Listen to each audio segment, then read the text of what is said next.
$2 trillion.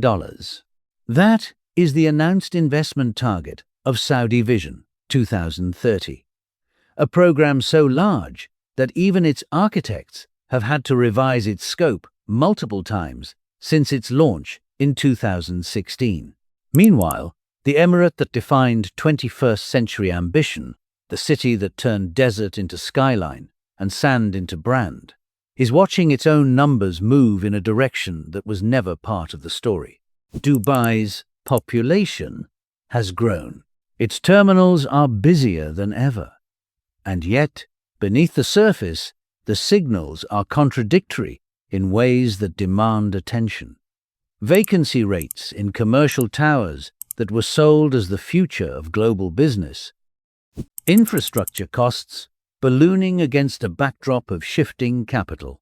And a quiet but accelerating movement of sovereign wealth, institutional interest and talent pipelines, pointing not west toward the Gulf Coast, but north toward Riyadh.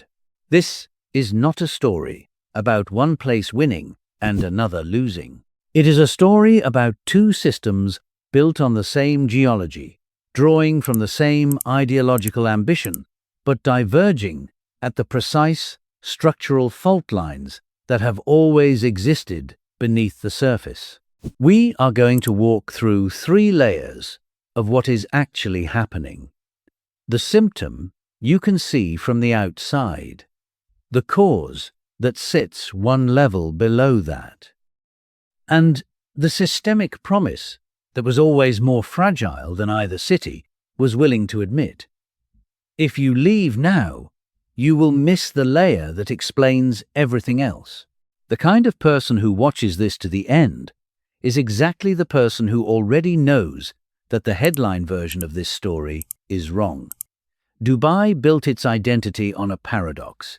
It had almost no oil. Abu Dhabi, its neighbor within the same federation, sits atop roughly 90% of the United Arab Emirates' proven reserves. Dubai's share was always modest, and its leadership understood early that modest oil would not sustain a city-state with global aspirations. So they did something that no other desert emirate had attempted at that scale. They sold the idea of Dubai before Dubai fully existed. They built airports, then filled them. They built marinas, then filled those. They built towers faster than the people who were supposed to occupy them could arrive. The strategy worked. For a long time, spectacularly. Dubai International Airport processed over 92 million passengers in 2023, making it the busiest international airport on the planet by international passenger volume for the 10th consecutive year. Emirates Airline. The carrier that the emirate built from nothing in 1985, with 2 aircraft and a single route, now operates one of the largest long-haul fleets in the world. The brand held. The momentum held. But momentum is not the same as structure. Here is the number that the promotional materials do not lead with. According to property consultancy CBRE, Dubai's prime office market recorded vacancy rates hovering around 23% in certain sub-markets in recent years, even as new supply continued to be added. Would you build more towers when nearly 1 in 4 of your existing floors is empty? Dubai's answer, consistently and architecturally, has been yes. And that answer contains an entire theory of urban development that is now under stress. The stress does not look like crisis from the outside. That is the trap. The skyline is still lit. The malls are still open. The airline is still flying. But the composition of who is using Dubai is shifting. The high net worth individuals and the institutional anchor tenants that a global financial hub requires are not disappearing from the Gulf. They are reappearing somewhere else. Leave Dubai's skyline behind and look toward what is rising 380 kilometers to the northwest.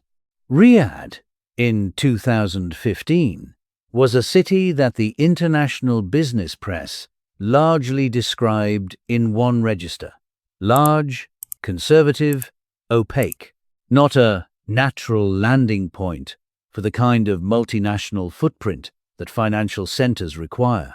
Then, two things happened in sequence, and the sequence matters. In 2016, Crown Prince Mohammed bin Salman announced Vision 2030. The program, intended to reduce Saudi Arabia's dependence on oil revenue and diversify its economy into tourism, entertainment, finance, and technology. That announcement, on its own, was treated with skepticism by many analysts, and that skepticism was not unreasonable. Gulf states had announced diversification programs before. Then came the second move. In 2021, the Saudi government announced that multinationals wishing to access Saudi public contracts and partnerships with government entities would need to establish their regional headquarters inside the kingdom, not merely maintain a regional office. The deadline for compliance was set for 2024. The mechanism was quiet, but its pressure was structural. Companies that had long run their Gulf and wider Middle East operations out of Dubai faced a choice that was not really a choice. Relocate or lose access to the largest economy in the Arab world, with a gross domestic product that the International Monetary Fund estimated at over $1 trillion in 2023. The movement began. This is the moment that cuts. Not a market crash, not a political rupture, just a deadline and a decision. The companies did not announce that they were leaving Dubai. They announced that they were opening in Riyadh. The distinction was carefully managed in the press releases, but the effect on office demand, on talent pipelines, on the composition of the executive population of the Gulf was not subtle.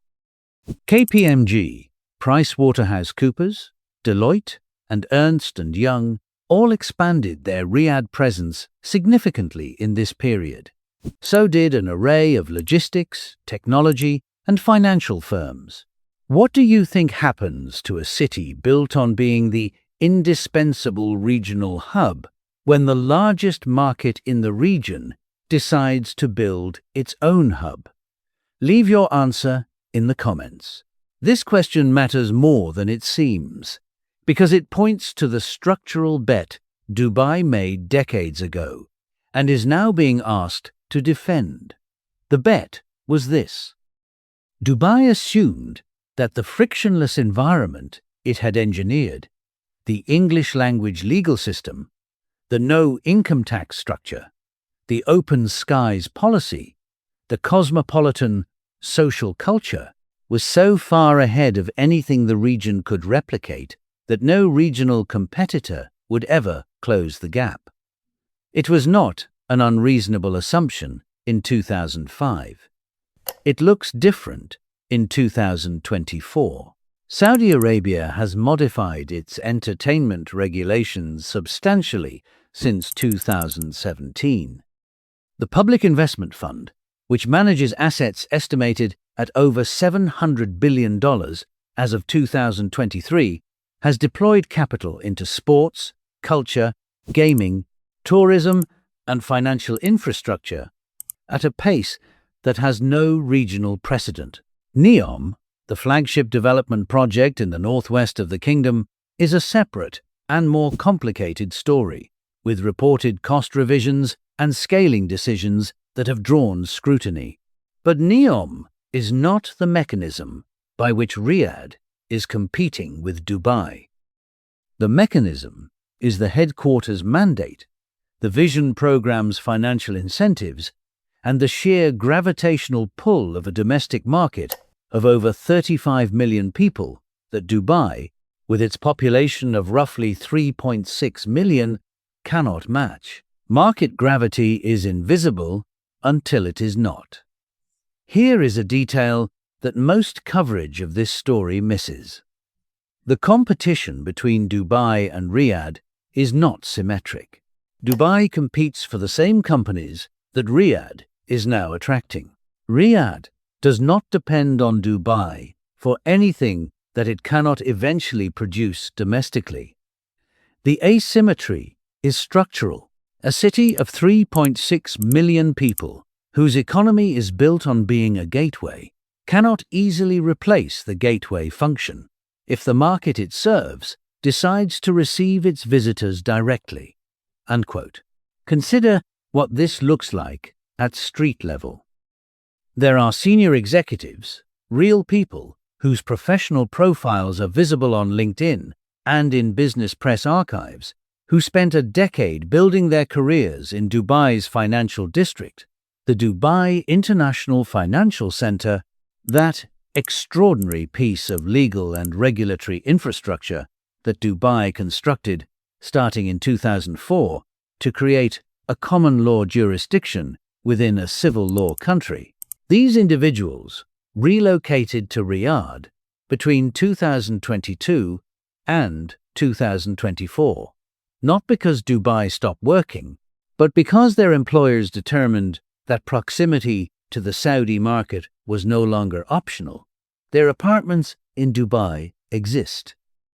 Some are rented out, some sit in that vacancy number. That vacancy number is not abstract.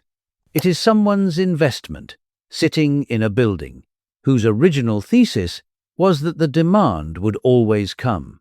On present trends, the thesis needs revision. And now the layer that sits below the economics. Both cities are executing versions of the same philosophical project. The transformation of a resource-dependent, tribal, historical, political economy into a diversified, globally integrated modern state. The methods are different. The timelines are different. The social contracts offered to citizens and to foreigners are different. But the underlying ambition is identical, which raises the question that neither capital wants to answer publicly. Can two cities in the same region sustain the same global ambition simultaneously, or does the logic of hub competition produce, over time, a dominant node and a secondary one?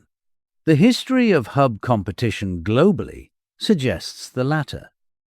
Amsterdam and London did not grow together as equals.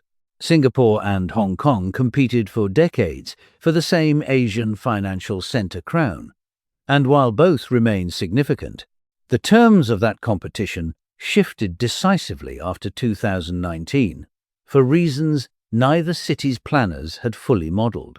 The Gulf Corridor may follow a different logic.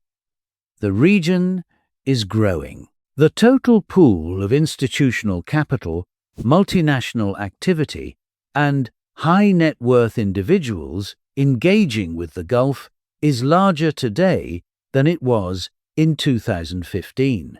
And on present trends, the trajectory suggests it will be larger still in 2035. It is possible that both cities grow. It is also possible that one grows faster than the other until the gap becomes self-reinforcing.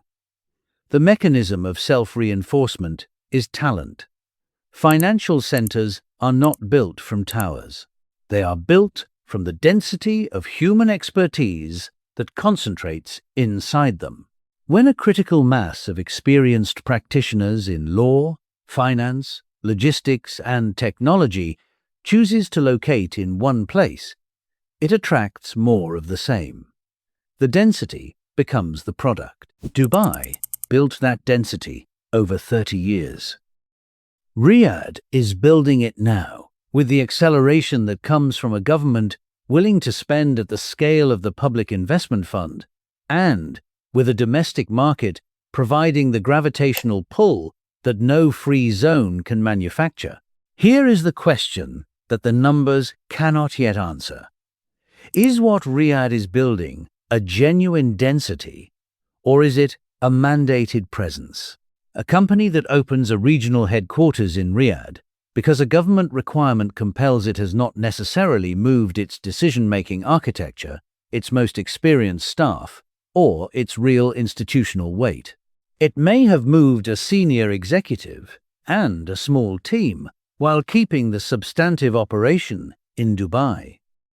If that is the pattern at scale, then the headquarters mandate reshapes the nominal geography of corporate presence in the Gulf without reshaping the functional one. The distinction matters enormously for what both cities look like. In 2030, there is a woman whose story appears in coverage by the Financial Times and Bloomberg from this period. A senior compliance officer with over a decade of regional banking experience who described the process of her firm's Riyadh expansion as one of opening a flag without moving the filing cabinet. The filing cabinet metaphor is imprecise, but the pattern it describes is real and documented across multiple industries. Whether that gap between the flag and the filing cabinet closes or widens over the next decade is the most consequential open variable in Gulf economic geography right now. Dubai's response to the pressure has not been passive. The Emirate has extended long-term visa options for investors and skilled workers, introduced remote work visas, liberalized certain social regulations, and continued to expand physical infrastructure at a rate that most cities in the world cannot match. The Al Maktoum International Airport expansion project, if completed as planned, would give Dubai an airport capacity that no other single city on the planet currently possesses. Capacity is not a problem Dubai runs away from. It runs toward it. But capacity without the corresponding economic density to fill it is also a story this region knows. Palm Jumeirah was built for a residential and commercial population that arrived more slowly than the engineering did.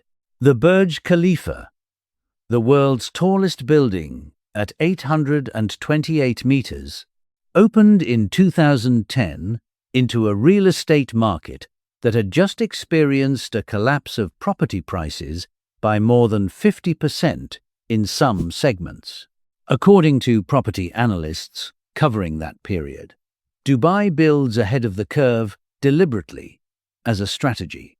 The question is whether the curve eventually arrives, or whether, in certain markets and at certain moments, it does not. Should the current trajectory of corporate relocation to Riyadh continue at the rate observed between 2021 and 2024, the pressure on Dubai's commercial real estate market will not resolve on its own.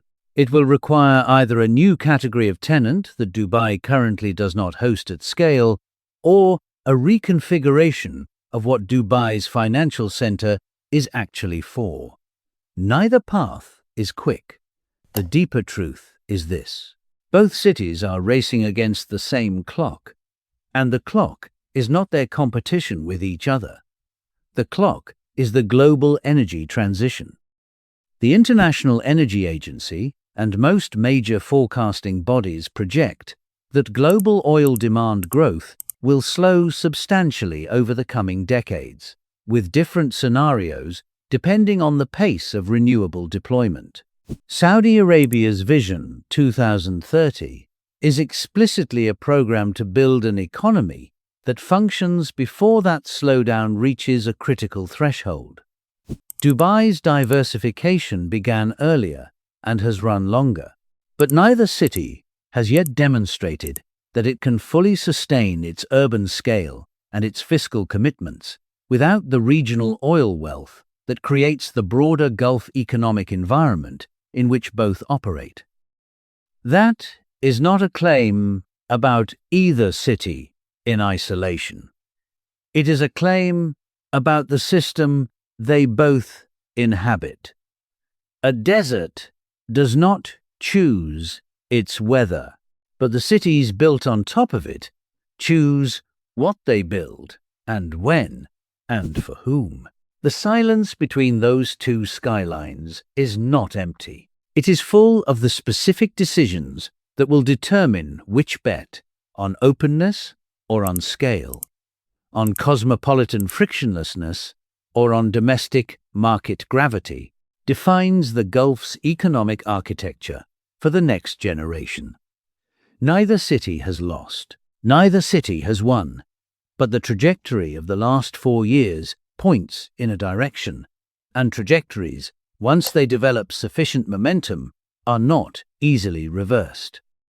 If you are watching this and thinking about where to place trust, capital, or a career in the next decade, the honest answer is that no one has a clean view of how this resolves. The variables are real, the forces are structural, and the outcome is genuinely open. What remains, when every promise a city ever made about itself is finally tested by the weight of a competitor who has learned from watching it build, is not the skyline, not the brand, and not the certificate of incorporation.